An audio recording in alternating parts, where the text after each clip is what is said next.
Hello students, मैं संतोष कुमार आप सबका स्वागत करता हूं न्यू एज कोचिंग के चैनल पर। और आज मैं आपके लिए लेकर के आया हूं सॉल्यूशंस। क्योंकि अक्सर बहुत बच्चे जो होते हैं ना, वो थोड़े परेशान होते हैं कि हाँ, हम लोगों ने चैप्टर तो पढ़ लिया लेकिन सॉल्यूशन क्या मिलेगा। तो आज मैं आपके लिए सॉल्यूशन ही लेकर के आया हूँ। आप देखोगे कि लेफ़्ट साइड की स्क्रीन में आपको क्वेश्चंस दिखाई देंगे और राइट साइड की स्क्रीन में आपको सॉल्यूशन दिखेगा। सॉल्यूशन कहाँ दिखेगा? यहाँ पे दिखेगा। तो मेरे हाथ में किताब जो है जिसका सॉल्यूशन मैं लेकर के आया हूँ, उस किताब का नाम है माई big book of social studies. क्या नाम है? माई big book of social studies. और आज मैं सॉल्यूशन लेकर के आया हूँ क्लास 5 के बच्चों के लिए, है ना, क्लास 5 के बच्चों के लिए। तो आप देख रहे होंगे ना, ये चैप्टर 10th है। चैप्टर 10th का नाम है इन्वायरमेंटल पॉल्यूशन। इन्वायरमेंटल पॉल्यूशन, तो इसी चैप्टर का सॉल्यूशंस मैं डिस्कस करने जा रहा हूँ। मैंने इस चैप्टर का फ़ोटो भी दिखाया है आपको। अब मैं आपको ले चलता हूँ इसके क्वेश्चन वाले पेज पर, जहाँ पे ये सारे क्वेश्चंस आपको दिखेंगे जिसके आंसर्स मैंने राइट साइड की स्क्रीन पर दिखाया है। Okay, so here it is, ये क्वेश्चन आ गया। अब आप देखो, तो पहला क्वेश्चन क्या है? Your first question is read and answer section से। ओके, तो आप यहाँ देख सकते हो, पहला क्वेश्चन है जिसमें टिक मार्क करना है करेक्ट आंसर को। Okay, so breathing in polluted air can cause, breathing in polluted air can cause, क्या कॉज कर सकता है? डिजीजेस। तो आप देखोगे कि यहाँ मैंने इसका आंसर डिजीज़ लिखा हुआ है। Okay, second question, gastroenteritis is caused by drinking. तो ये जो बीमारी है ये कैसे होता है, कैसा पानी पीने से होता है? पॉल्यूटेड वाटर, इसका आंसर है ये। So gastroenteritis is caused by drinking polluted water. Okay, third question, due to pollution the soil becomes, pollution की वजह से सॉयल, मिट्टी कैसे हो जाती है? तो वो इनफर्टाइल हो जाती है। तो मैंने यहाँ पर आंसर लिखा हुआ है infertile. Fourth question, both air and noise pollution is caused by, तो ये एयर पॉल्यूशन और नॉइज़ पॉल्यूशन दोनों किससे कॉज हो सकते हैं? सोचो सोचो। तो ये हो सकता है व्हीकल से, जो ट्रैफिक व्हीकल्स होती है ना, सड़कों पर गाड़ियाँ चलती रहती हैं खूब सारी, मोटर कार, बस, स्कूटर, मोटरसाइकिल, उसकी जो आवाज़ होती है, एक तो उनके इंजन की आवाज़ होती है, दूसरा उसके हॉर्न की आवाज़ होती है। तो व्हीकल्स जो हैं वो दोनों तरह के पॉल्यूशन को कॉज करते हैं, एयर पॉल्यूशन के लिए भी रिस्पॉन्सिबल हैं और नॉइज़ पॉल्यूशन के लिए भी रिस्पॉन्सिबल है। तो क्वेश्चन 1 जो कि ऑब्जेक्टिव था, रीड एंड आंसर, ये हम लोगों ने सॉल्व कर लिया। So now we move to the question number 2, section B. Section B में देखते हैं वहाँ पे कैसे क्वेश्चन है and how can we solve it.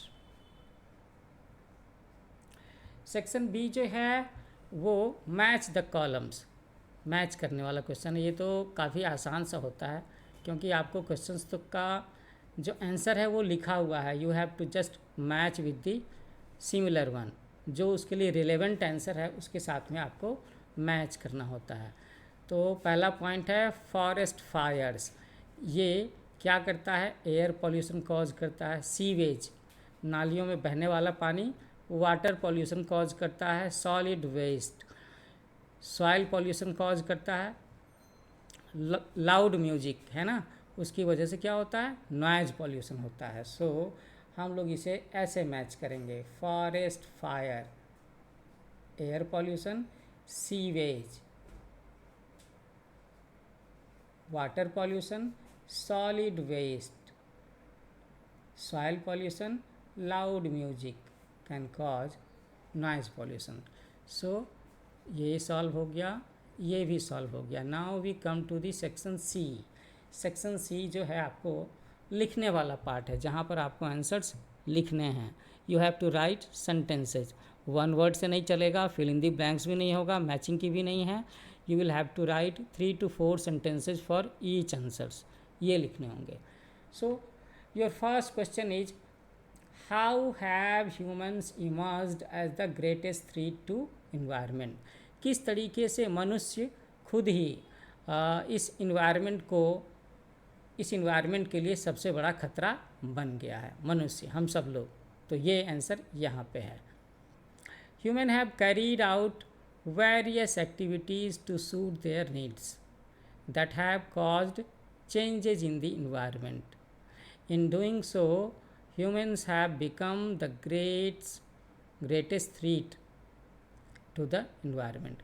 कि हम मनुष्यों ने बहुत सारा एक्टिविटी ऐसा किया है जो हमारे लिए सुविधाजनक है, जो हमारी फैसिलिटी के लिए या हमारी ज़रूरत को पूरा करता है।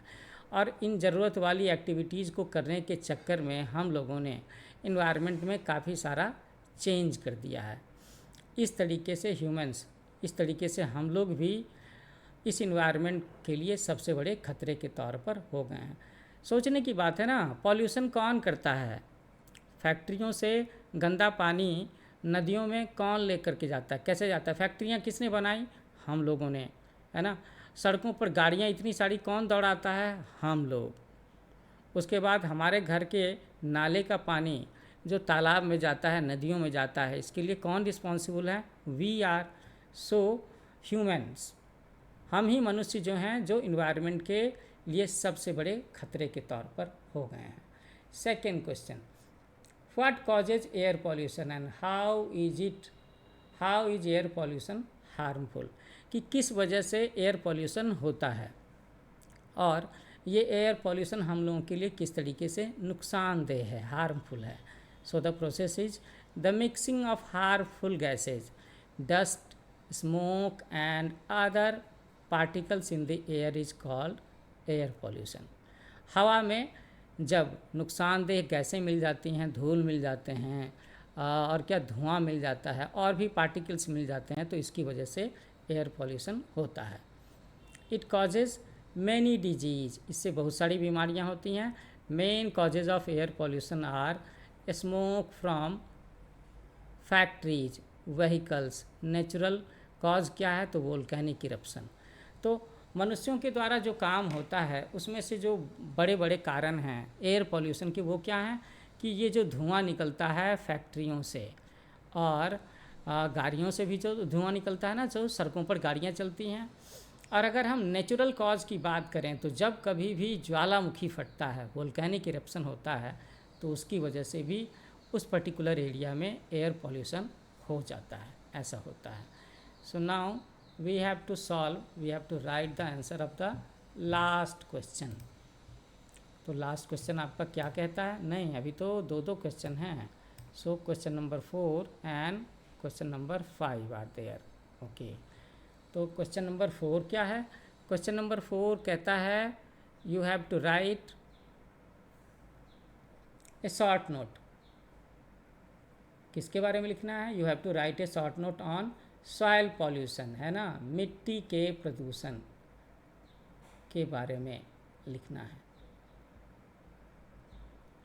सोचो जरा सा, अगर मिट्टी पॉल्यूट हो जाएगी, ज़मीनें पॉल्यूट हो जाएंगी तो क्या हो जाएगा? जो ज़मीन पॉल्यूटेड हो जाती है ना, उसमें खेती करने पर अनाज कम उपजते हैं, उसकी यील्ड कम हो जाती है। जहाँ पहले एक खेत में 10 क्विंटल उपजता था तो पता चलेगा कि वो 5 क्विंटल हो गया। फिर अगले साल में और पॉल्यूशन हुआ तो दैट विल बी 3 क्विंटल। और ऐसे ऐसे करके कुछ साल के बाद में वो जो धरती है, वो जो मिट्टी है, वो बंजर भी हो सकती है, इनफर्टाइल भी हो सकती है। तो सॉइल पॉल्यूशन पर एक शॉर्ट नोट लिखना है। Okay, so here it is, when harmful substances are released into soil it gets polluted. It is caused by solid waste, refuse from forest and agriculture, refuse from mines, and it causes infertility. तो जब हमारी खेती की ज़मीन में हम कुछ ऐसी चीज़ें डालेंगे जो हार्मफुल है ना, वो क्या हो सकता है? ये फैक्ट्री से आने वाला कचरे का पानी हो सकता है, उसकी वजह से होता है। अच्छा, अगर हम लोगों ने जंगल का जो कचरा है वो डाला खेतों का जो कचरा है वो डाला। इसके अलावा जो खान होते हैं ना, उसके कचरे भी अगर हमने ज़मीन में डालने शुरू किए, या शहर भर का कचरा हम लोगों ने एक खाली जगह ज़मीन देख करके वहाँ पर इकट्ठा करना शुरू कर दिया, तो वो जो ज़मीन है वो इनफर्टाइल हो जाएगी, धीरे धीरे बंजर हो जाएगी। एक और भी चीज़ है कि अगर हम खेतों में अगर हम केमिकल फर्टिलाइज़र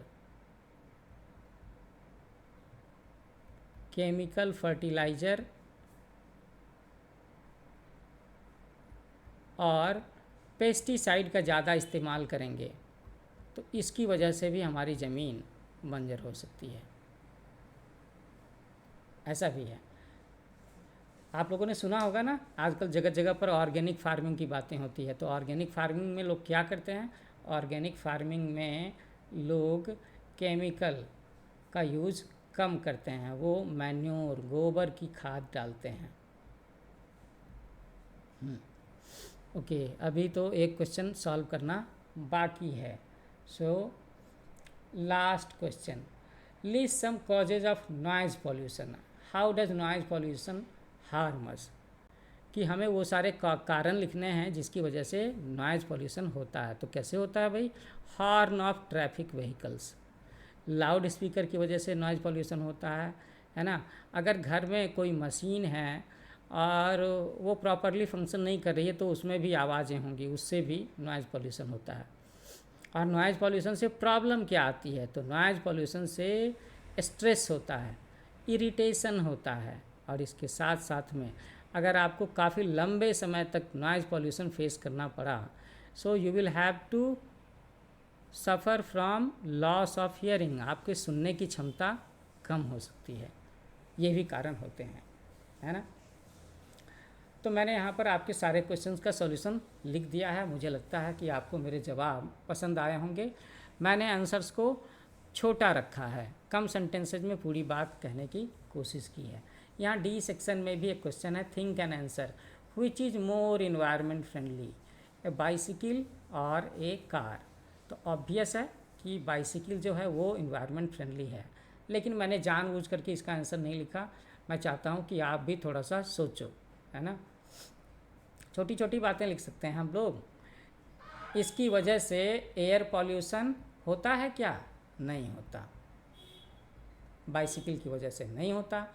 इसकी वजह से नॉइज़ पॉल्यूशन होता है क्या? नहीं होता। ओके। इसकी वजह से हमारा जो फॉसिल फ्यूल है, पेट्रोल, डीजल, उसके स्टॉक में कमी होती है? नहीं होती। स्टॉक में कमी नहीं होती। तो बस ये तीन मैंने कारण आपको बता दिए कि ये तीनों चीज़ें बाइसिकल चलाने से नहीं होती। तो इसलिए हमारा बाइसिकल जो है वो ज़्यादा इन्वायरमेंट फ्रेंडली है। बस इसी बातों को आप ज़रा सा अच्छे तरीके से लिख दो and your answer will be done, है ना।